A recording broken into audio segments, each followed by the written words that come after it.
My lord, I'm so glad to hear that you're leaving now and that you'll soon be out of Antioch. The king knows that you have found the meaning of his deadly riddle. Let's face it, you have a terrible poker face and it's in your eyes. In fact, there's no disguising it. It really comes as no surprise to me to find that Antiochus might even send an assassin to kill you, thinking that you planned it all along to reveal his sinful relationship with his own daughter. I don't know about you, but I see it now. The way he's befriended you, it becomes so clear that he could read through your insincerity.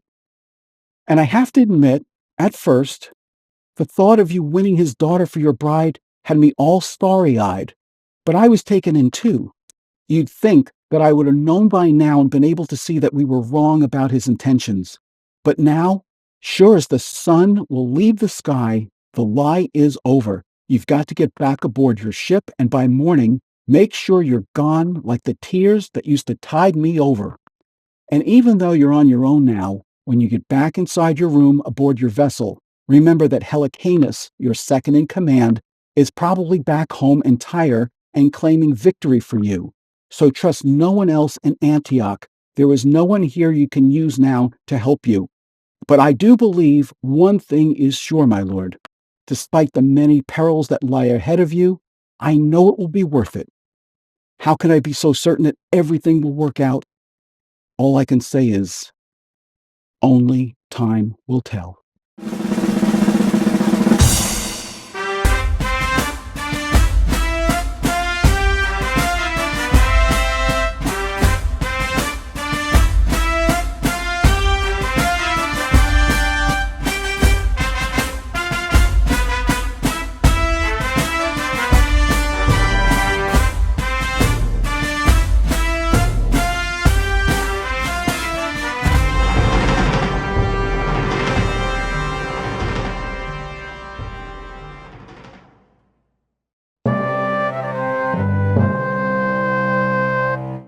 Cecil B. DeMille's classic 1956 epic film, The Ten Commandments, follows the life of Moses from the time he was born until he led his people into the Promised Land nearly 120 years later.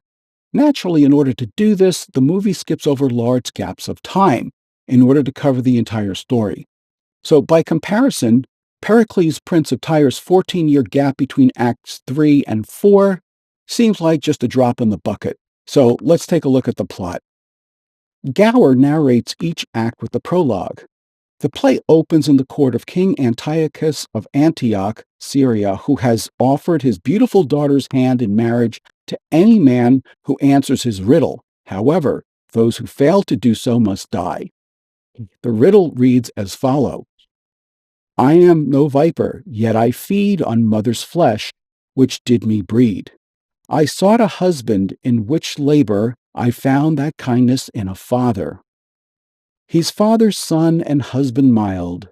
I, mother, wife, and yet his child. How they may be, and yet in two, as you will live, resolve it you. Pericles, the young prince and ruler of Tyre in Phoenicia, hears the riddle and instantly understands its meaning. Antiochus and his daughter are engaged in an incestuous relationship. If Pericles answers incorrectly, he will be killed. However, if he reveals the answer, he will still no doubt be killed. Pericles implies that he knows the answer and asks for more time to think before revealing it. Antiochus grants him 40 days, but then employs an assassin to kill him.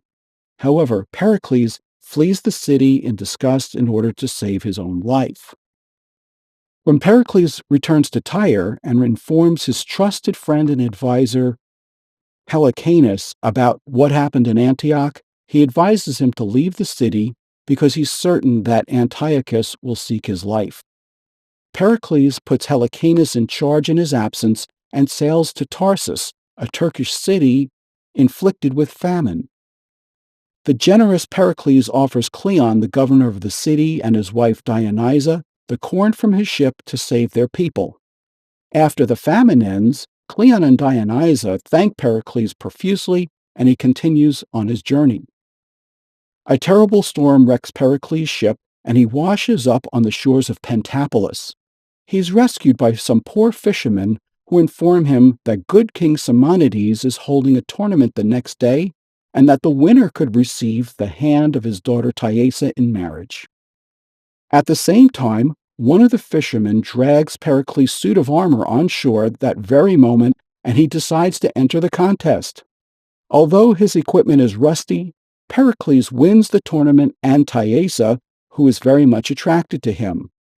King Simonides initially pretends to oppose their union, but soon insists that Pericles and Thaisa wed, even though he does not yet know that Pericles is both a prince and a king. Noblemen from Tyre send a letter with news that reaches Pericles in Pentapolis, saying his people will revolt unless Pericles returns, and he decides to go back to Tyre with his pregnant wife Thaisa. Once again, a terrible storm arises at sea, and Thaisa appears to die during childbirth to Marina, so named because she was born at sea. The superstitious sailors insist that Thaisa's body be thrown overboard to calm the storm. Pericles begrudgingly agrees and decides to stop at Tarsus first because he fears that Tyre is too far away from Marina to survive the sea voyage in the storm. Fortunately, Thaisa's casket washes up on the shores of Ephesus near the residence of Lord Cerimon, a physician who successfully revives her. Believing that Pericles died in the storm, Thaisa decides to become a priestess in the temple of Diana. Meanwhile, Pericles departs Tarsus in order to rule Tyre, leaving Marina in the care of Cleon and Dionysa for 14 years. However, because Marina grew up even more beautiful than Cleon and Dionysa's daughter Philoten, Dionysa plots to have Marina murdered. But the plan is prevented when pirates kidnap Marina and bring her to Mytilene, where they sell her to a brothel. While there, Marina manages to keep her virginity by convincing each of the men she meets, including Lysimachus, the governor of Mytilene, that they should seek virtue instead. Worried that she is ruining their business, the brothel owners eventually rent her out as a tutor to respectable young women, and Marina becomes famous for teaching music and other refined talents. After 14 years, Pericles returns to Tarsus looking for his daughter, but the governor and his wife claim that she has died. Consumed by grief, he takes to the sea, but as Pericles continues to travel, he comes to Mytilene, where the governor Lysimachus tries to cheer him up by sending for Marina. As they compare their sad stories, both Pericles and Marina happily realize that they are father and daughter. When the people of Tarsus learn about the evil Cleon and Dionysa, they revolt against their rule and kill them for their wickedness. The goddess Diana appears to Pericles in a dream and tells him to come to her temple in Ephesus. His ship sails there, where he is reunited with his long-lost wife, Thaisa. Lysimachus marries Marina, and they go to Tyre to rule, while Pericles and Thaisa return to Pentapolis after learning that King Simonides has passed away. And in the end, good triumphs over evil. When we return, we'll take a look at some of the remarkable characters in Pericles, Prince of Tyre. All right, let's take a look at some of the characters in this play. We'll start with the title character. And although the play is called Pericles, Prince of Tyre, since his father's death, Pericles is also the reigning king. He has good instincts, loves a challenge, and seeks out contests, even those that might result in his own death.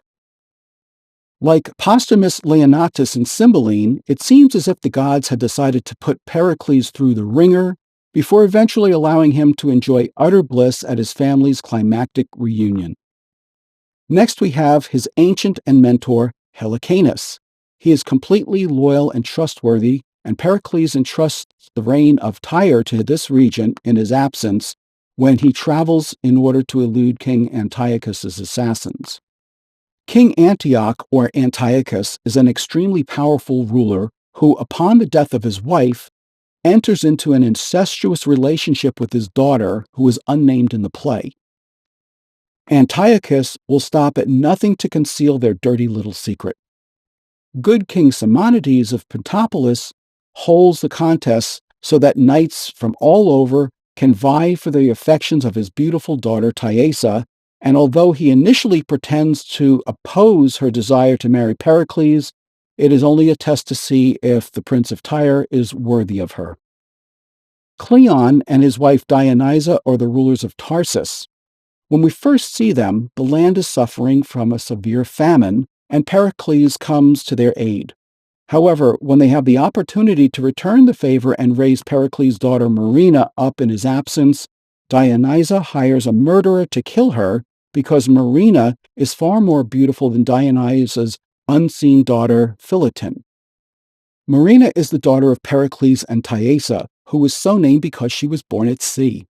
She escapes Dionysa's plan to murder her when she is taken by pirates and sold to brothel owners in Mytilene. However, because she remains chaste and virtuous throughout her servitude, she converts the brothel customers to seek out holy existences.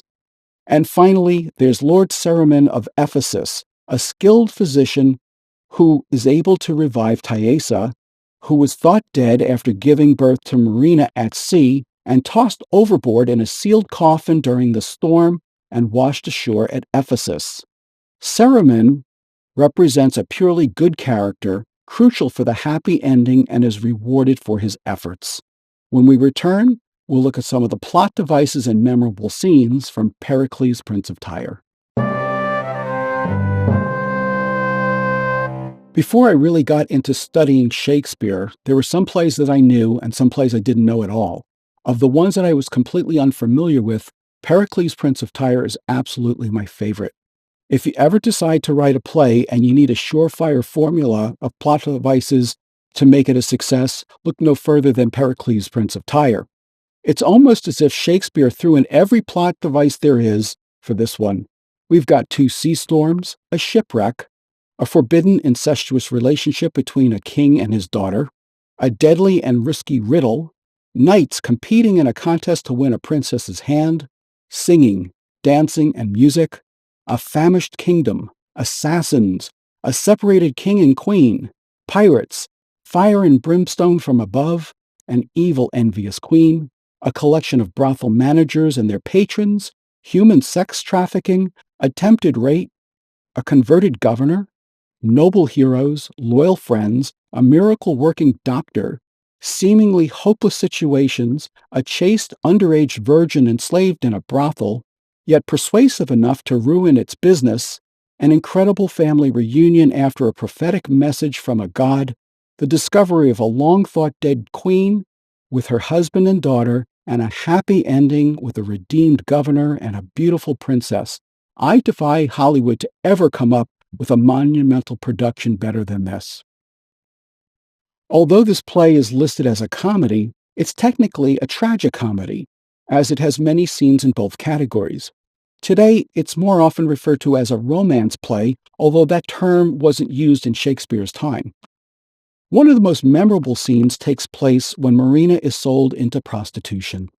Although she's only about 15 or 16 years old at this point, she excels in her ability to influence and persuade, not only the proprietors and the customers of the brothel, but also converts the governor of Mytilene to lead a virtuous life, and he eventually becomes worthy of her hand in marriage.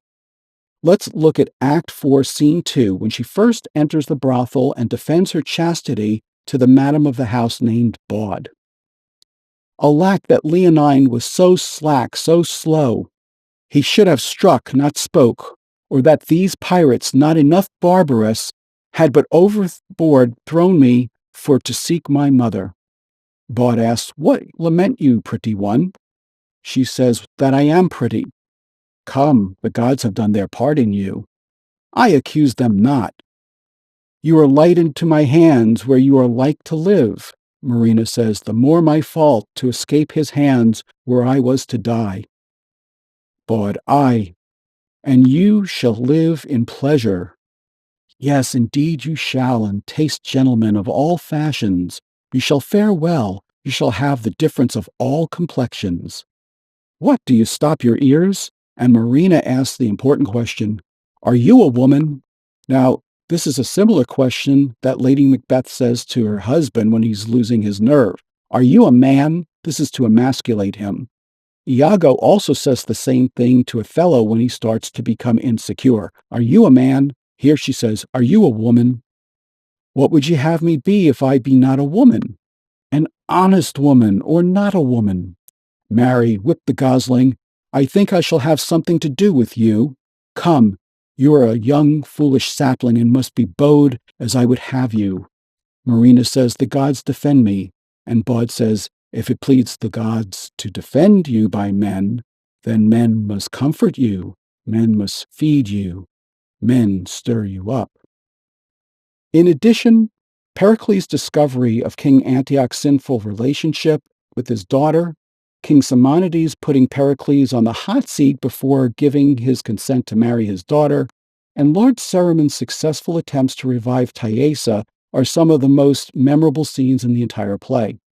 And of course, the reunion scenes of Pericles and Marina and of Pericles, Thaisa, and Marina at the end of the play are also magnificent. One of the strongest themes in this play is good's triumph over evil. Right off the bat, Shakespeare uses ancient poet Gower to set the tone for this epic adventure. He starts off by saying, to sing a song that old was sung, from ashes ancient Gower is come, assuming man's infirmities, to glad your ear and please your eyes. It hath been sung at festivals, on ember eves and holy ales, that's holy days. And lords and ladies in their lives have read it for restoratives. This Antioch then, Antiochus the Great built up the city for his chiefest seat, the fairest in all Syria. I tell you what mine authors say. This king unto him took a peer, who died and left a female heir, so buxom, blithe, and full of face, as heaven had lent her all his grace, with whom the father liking took, and her to incest did provoke. Bad child, worse father, to entice his own to evil, should be done by none. But custom what they did begin, was with long use accounted no sin. The beauty of the sinful dame made many princes thither frame to seek her as a bedfellow, in marriage, pleasure's playfellow, which to prevent he made a law to keep her still, and men in awe, that whoso asked her for his wife, his riddle told not, lost his life. So for her many a wight or man did die, as yon grim looks do testify. What now ensues, to the judgment of your eye, I give my cause, who best can justify. We see a lot of temptation in this play, replete with serpents and vipers. The evil Antiochus cannot resist his incestuous lust for his daughter, and in a famous non-scene, we hear about the two of them being struck by a firebolt from above because the gods are angry for their sin.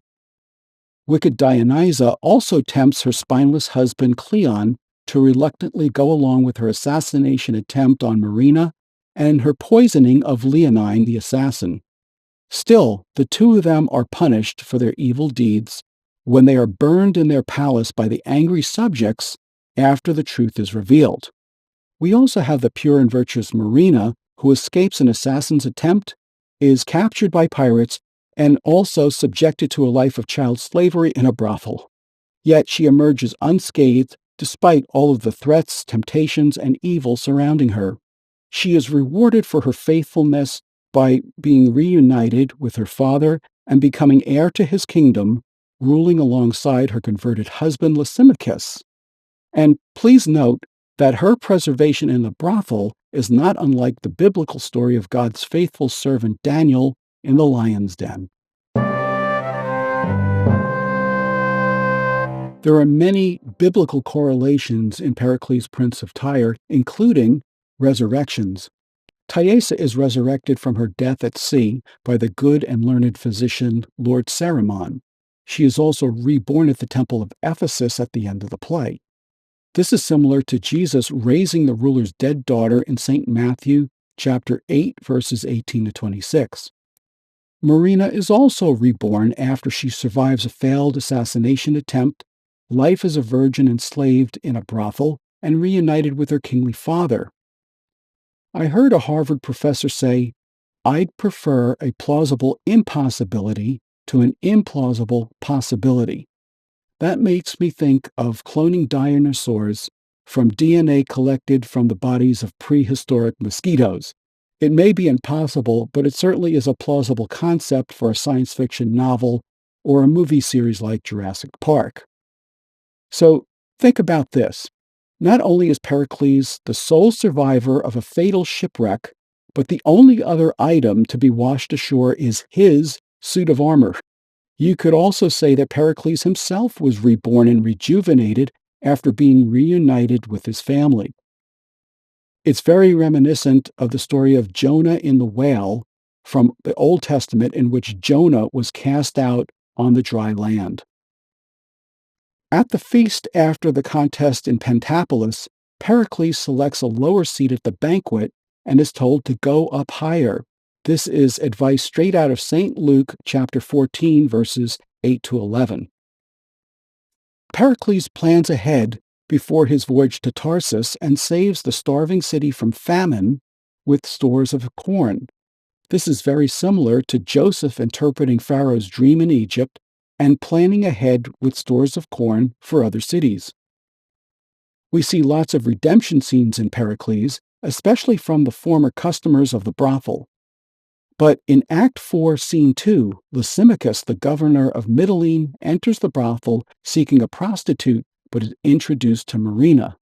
First, Bard tries to convince Marina to give in to him, but she is no match for this young and steadfast princess. The bard says, First, I would have you note, this is an honorable man. Marina says, I desire to find him so that I may worthily note him. Next, he is the governor of this country and a man whom I am bound to. If he govern the country, you are bound to him indeed, but how honorable he is in that I know not. And then my favorite line in the entire play, Pray you, without any more virginal fencing, will you use him kindly? He will line your apron with gold. What he will do graciously, I will thankfully receive. Lysimachus comes in. Have you done? And the bard says, My lord, she is not paced yet. You must take some pains to work her to your manage. Come, we will leave his honor and her together. Go thy ways. Lysimachus says, Now, pretty one, how long have you been at this trade? What trade, sir? Why, I cannot name it, but I shall offend. I cannot be offended with my trade. Please you to name it. How long have you been of this profession? E'er since I can remember. Did you go to it so young? Were you a gamester at 5 or at 7? Earlier too, sir, if now I be one. Why, this house you dwell in proclaims you to be a creature of sale. Do you know this house to be a place of such resort, and will you come into it? I hear say you are of honorable parts, and are the governor of this place. Why, hath your principal made known unto you who I am? Who is my principal? Why, your herb woman, she that sets seeds and roots of shame and iniquity. Oh, you have heard something of my power, and so stand for more serious wooing. But I protest to thee, pretty one, my authority shall not see thee, or else look friendly upon thee. Come, bring me to some private place. Come, come. If you were born to honor, show it now. If put upon you, make the judgment good that thought you worthy of it. How's this? How's this? Some more, be sage.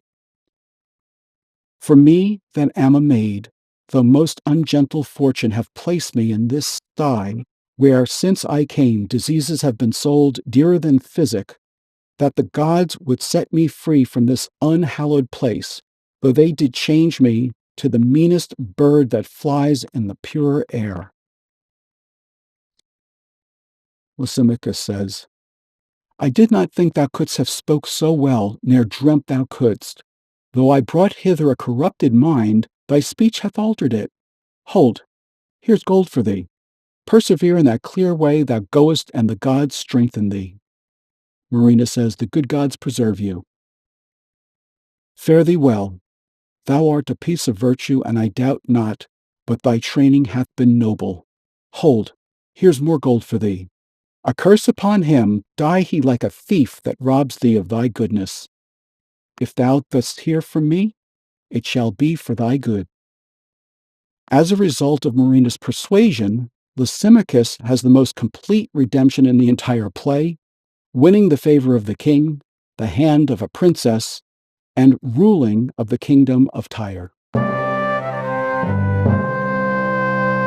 Now let's take a look at some of the most powerful lines in Pericles, Prince of Tyre. Right off the bat in the very first scene, Pericles knows that if he doesn't answer the riddle correctly, he will be killed. However, when he discovers the real answer to the riddle, he also understands that he would likewise be killed.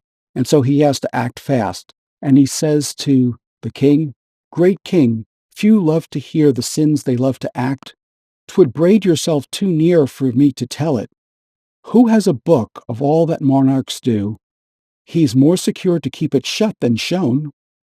For vice repeated is like the wandering wind, blows dust in others' eyes to spread itself, and yet the end of all is bought thus dear. The breath is gone, and the sore eyes see clear to stop the air would hurt them. The blind mole casts copped hills towards heaven, to tell the earth is thronged by men's oppression, and the poor worm doth die for it. Kings are earth's gods, in vice their laws, their will. And if Jove stray, who dare say Jove doth ill? It is enough you know, and it is fit, what being more known grows worse, to smother it. All love the womb that their first being bred. Then give my tongue like leave to love my head. I also found some shorter, powerful lines that were worth sharing. In Act 1, Scene 2, Pericles says to Helicanus, The sinful father seemed not to strike, but smooth. But thou knowest this, 'tis time to fear when tyrants seem to kiss. In Act 2, Scene 2, King Simonides tells his daughter, As jewels lose their glory if neglected, so princes their renown, if not respected. That is to say, don't rest on your laurels. Still in Act 2, Scene 2, the fourth knight's motto in the contest reads, Beauty hath his power and will, which can as well inflame as it can kill. That was certainly true about Antiochus's daughter. And again in Act 2, Scene 2, King Simonides chides his noblemen about marking Pericles' rusty armor, saying, Opinion's but a fool that makes us scan the outward habit by the inward man. In other words, don't judge a book by its cover. And finally, in Act 2, Scene 3, Pericles muses to himself at the knight's banquet, saying, Time's the king of men. He's both their parent, and he is their grave, and gives them what he will, not what they crave. When we return, we'll look at some of the major turning points in Pericles, Prince of Tyre, and correlations to some of the other Shakespeare plays. The first major turning point in this play is when Pericles solves the riddle but realizes he cannot reveal the answer without losing his life. Winning Tehase's hand in Pentapolis and then losing her at sea are two other major turning points. Of course, the last one is trumped by Lord Cerimon bringing her back from the brink of death in Ephesus. Another major turning point in this play is when Marina successfully keeps her honor while being enslaved in a brothel. She does so repeatedly against would-be customers, Governor Lysimachus, whom she converts to a virtuous life, and even Bolt, who is determined to ravish her and take away her virginity, but is prevented from doing so as Marina uses a combination of pleading for decency, giving him gold, and finally demonstrating how she could be more profitable to the brothel as a tutor in the fine arts rather than an uncooperative and unwilling prostitute. Naturally, the recognition scene between Pericles and Marina, and also the reunion scenes of Pericles, Marina, and Thaisa at the end of the play are also spectacular. Because this is most likely Shakespeare's last play, it includes many correlations to his previous works, not to mention, as we saw, to the Holy Bible. Let's start with Gower, the narrator who moves the story and action along much like Horace does in Henry V. Once again, we have Pericles, who mopes through the majority of the play as a melancholy character, not unlike Prince Hamlet in Hamlet, both Orsino and Olivia in Twelfth Night, and Jaques in As You Like It. King Simonides pretends to scorn his potential son-in-law before approving of him, much like Prospero does in The Tempest. Pericles doubts that Marina is flesh and blood, like Leontes does upon seeing Hermione's statue come to life in The Winter's Tale. Pericles starts off the play having to answer a riddle to win the hand of the daughter of a king. In The Merchant of Venice, Bassanio must solve the riddles of the three caskets in order to win the hand of Portia. Pericles is cast on shore after the shipwreck and initially disguises his identity, just like Viola does in Twelfth Night. Prospero and Miranda are also cast on shore after a shipwreck in The Tempest, and Prospero keeps his identity a secret for a while from Ferdinand. Helicanus proves to be a loyal and faithful replacement for Pericles, like Aeschylus in Measure for Measure, but unlike Lord Angelo. Again, we have Dionysa, a wicked governor's wife, who uses poison to murder her assassin Leonine. We saw this attempted by the wicked queen in Cymbeline, and perpetrated by Goneril on her sister Regan in King Lear. Also, Dionysa convinces her weak husband to go along with her murderous plot, as does Lady Macbeth in Macbeth. Marina is lost for 14 years, Perdita in The Winter Tale is lost for 16 years, Guiderius and Arviragus were both lost for 20 years in Cymbeline. Amelia is separated from her children and husband in The Comedy of Errors for 33 years, and Miranda is lost all but her father Prospero in The Tempest for a mere 11 years, and she's a lightweight. Marina's death by the assassin Leonine is prevented by pirates, just like Hamlet. Thaisa was saved by the good Lord Cerimon, and Perdita was saved by the Good Shepherd in The Winter's Tale, while Hermione was preserved by Paulina in the same play. Would-be assassins Leonine and Thaliard are willing to assassinate, but both are prevented from doing so. In The Life and Death of King John, Hubert initially agrees to kill Prince Arthur, but doesn't go through with it. In Cymbeline, Pisanio agrees to kill Imogen, and Camillo agrees to kill Polixenes in The Winter's Tale, both to placate tyrants, although neither one of them has any intentions of doing so. In Pericles, Shakespeare has the children and parents reunited in the final scene, as we've seen before in As You Like It, Cymbeline, and The Winter's Tale. And finally, T.S. Eliot called the reunion of Pericles and Marina Shakespeare's finest recognition scene, while others have compared it to the gradual and puzzling recognition scene of King Lear and Cordelia. When we return, we'll look at some interesting facts about Pericles, Prince of Tyre. In preparing to do this episode, I did some research and I found some interesting facts out about Pericles, Prince of Tyre that I want to share with you. First, it's the only Shakespeare play where all the action takes place in 6 different Mediterranean cities and in 5 different countries. Antioch, which is located in Syria, led to the rise of Christianity and was central in the spice trade. Today, it lies in Turkey. The real king Antiochus IV Epiphanes lived in the 2nd century BC and was nicknamed Antioch the Mad because of his eccentric behavior. He was the king of the Syrian-Greek Empire until the Maccabees defeated his army. Ephesus is located in modern-day Turkey and features the Temple of Artemis, one of the 7 wonders of the ancient world. As we see in the Comedy of Errors, which takes place entirely in Ephesus, it was also well known for having conjurers. St. Paul famously included his letter to the Ephesians in the 10th book of the New Testament.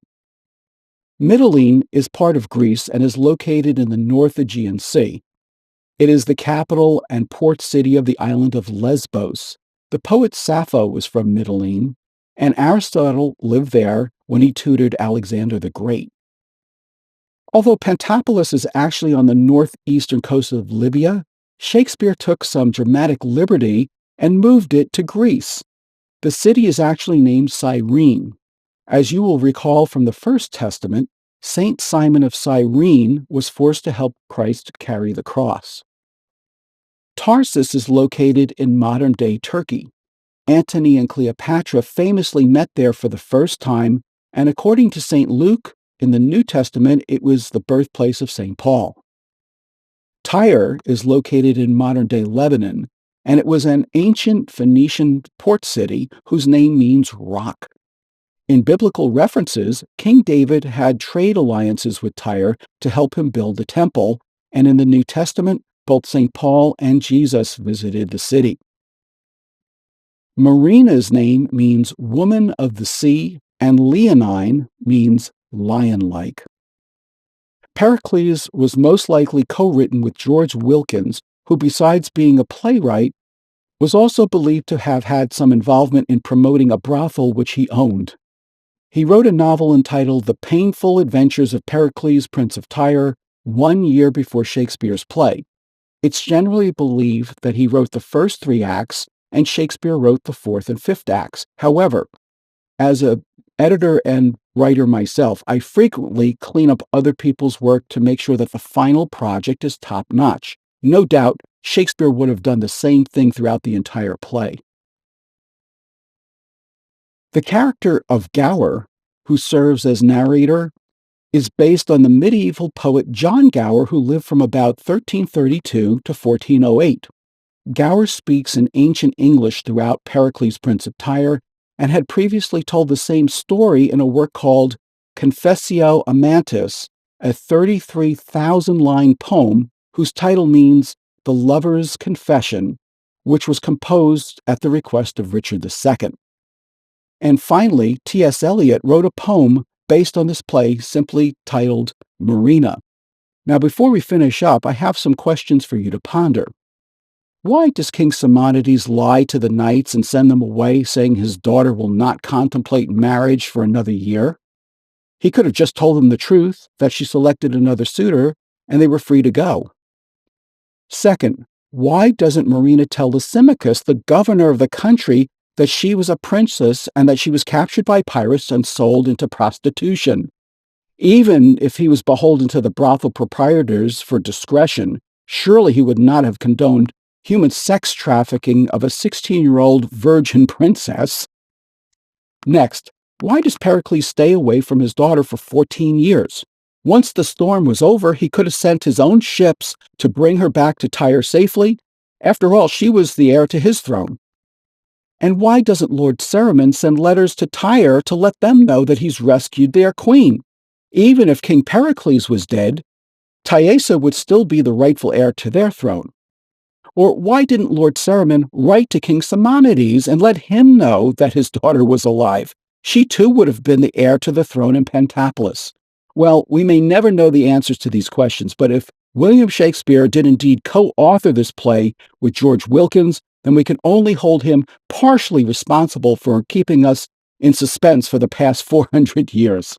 When we return, we'll take a look at the magnificent actors in the BBC Shakespeare version of this play.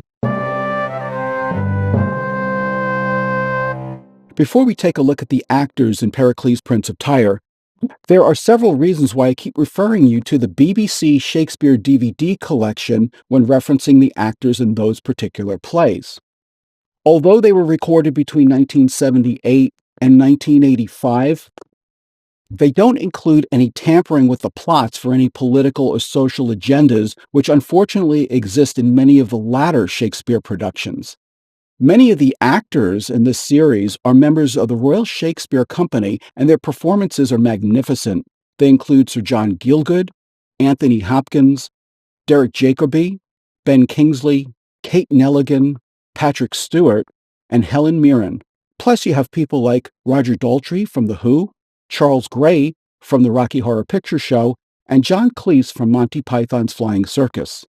The BBC collection also contains the complete set of Shakespeare's surviving plays, with the exception of The Two Noble Kinsmen, Shakespeare's final play, which was co-written with John Fletcher, and may not have been clearly identified as a Shakespeare work at the time the DVDs were being produced. But you can still find it today. This is the Shakespeare Globes production, which was released on DVD in 2021. Also, many of the actors appear in more than one play, so it's great fun to see if you can identify the same actor in different plays in different roles. I highly encourage you to get the Shakespeare BBC DVD collection if you're serious about understanding these plays and treating yourself to some magnificent performances. The BBC Shakespeare version of Pericles, Prince of Tyre was done in 1984, and that was not long after the 1982 monumental Life and Adventures of Nicholas Nickleby was performed on Broadway by the Royal Shakespeare Company. As a result, the BBC was able to handpick the best actors from this series, 11 of them that I can count myself, and 5 of them alone that appear in Pericles, Prince of Tyre. They are Edward Petheridge, who plays Gower, John Woodvine, who plays King Antiochus, Lila Kay, who plays Baud, Patrick Godfrey, who plays Helicanus, and Christopher Ravenscroft, who plays, among other parts, the First Knight. By the way, Christopher Ravenscroft also played Orsino in Kenneth Branagh's 1988 version of Twelfth Night, and Montjoy in Kenneth Branagh's 1989 version of Henry V, while Patrick Godfrey also plays Cominius in the 1984 BBC Shakespeare version of Coriolanus. The magnificent Michael Gwilym, who plays Pericles, also played Tullus Aufidius in Coriolanus in 1984, and Barone in Love's Labour's Lost in 1985. Robert Ashby, who plays Thaliard, also played Earl of Salisbury in Henry V in 1979. Peter Gordon, who plays a Lord of Tyre and a pirate, also played Robert in The Merry Wives of Windsor in 1982.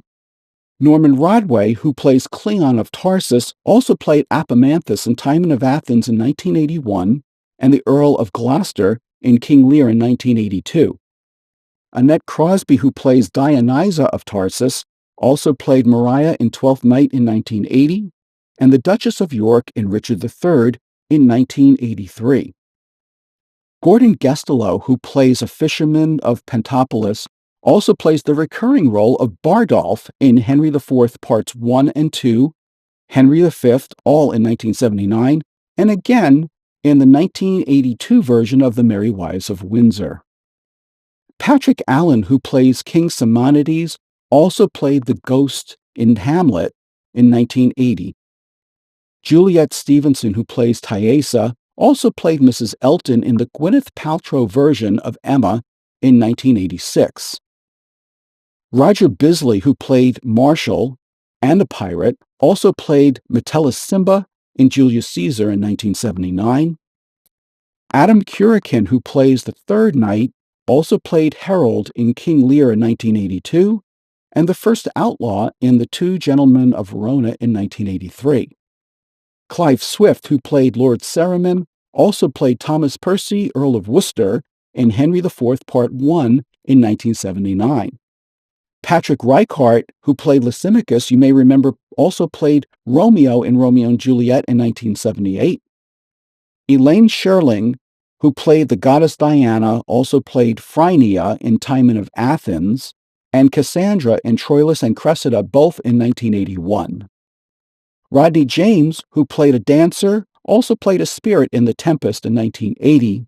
And finally, the outstanding Trevor Peacock, who played Bolt, also played Feste the Jester in Twelfth Night in 1980, Lord Talbot in Henry VI Part 1, Jack Cade and the Sheriff in Henry VI Part 2, both in 1983, Titus Andronicus in Titus Andronicus in 1985, and the first gravedigger in Mel Gibson's version of Hamlet in 1980. Now stay tuned for when we return with today's trivia challenge entitled Biting Remarks. All right, now it's time for today's trivia challenge, which is called Biting Remarks. Name the play in which these biting remarks are made and by whom. Number 1. I do not bite my thumb at you, sir, but I bite my thumb, sir. Number 2. If I had my mouth, I would bite. And number 3. Teeth hadst thou in thy head when thou wast born, to signify thou camest to bite the world. When we get back, I'll have the answers for you, along with some relevant lessons from Pericles, Prince of Tyre. All right, now let's see how you did on today's trivia challenge called Biting Remarks. You are to name the play in which these biting remarks are made and by whom. Number 1. I do not bite my thumb at you, sir, but I bite my thumb, sir. That was Samson in Romeo and Juliet. Number 2. If I had my mouth, I would bite. That was Don John in Much Ado About Nothing. And number 3. Teeth hadst thou in thy head when thou wast born, to signify thou camest to bite the world.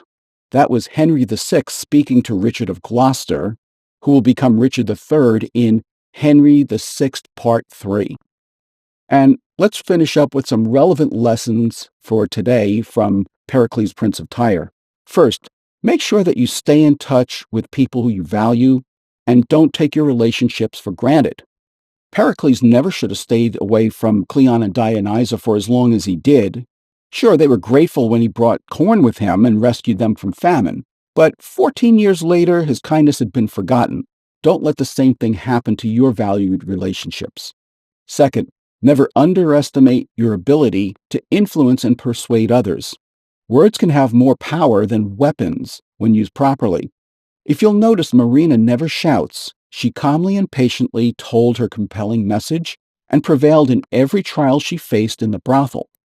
The more compelling you make your message, the more effective you'll be in winning people over to your point of view. And finally, number 3, you always want to have at least 5 backup plans. Not everybody does this, and most of the time, they run out of options because they haven't thought their plans through far enough into the future. Just like in chess, you must keep thinking many moves ahead of where you are to prevent from being outsmarted. Pericles did this with King Antiochus, and you should be doing the same thing when you're facing a precarious situation. I'm Dave Romeo, and thank you for watching this episode of Romeo on Shakespeare. Please join me next time when an unprecedented battle is fought between England and France on the field of Agincourt.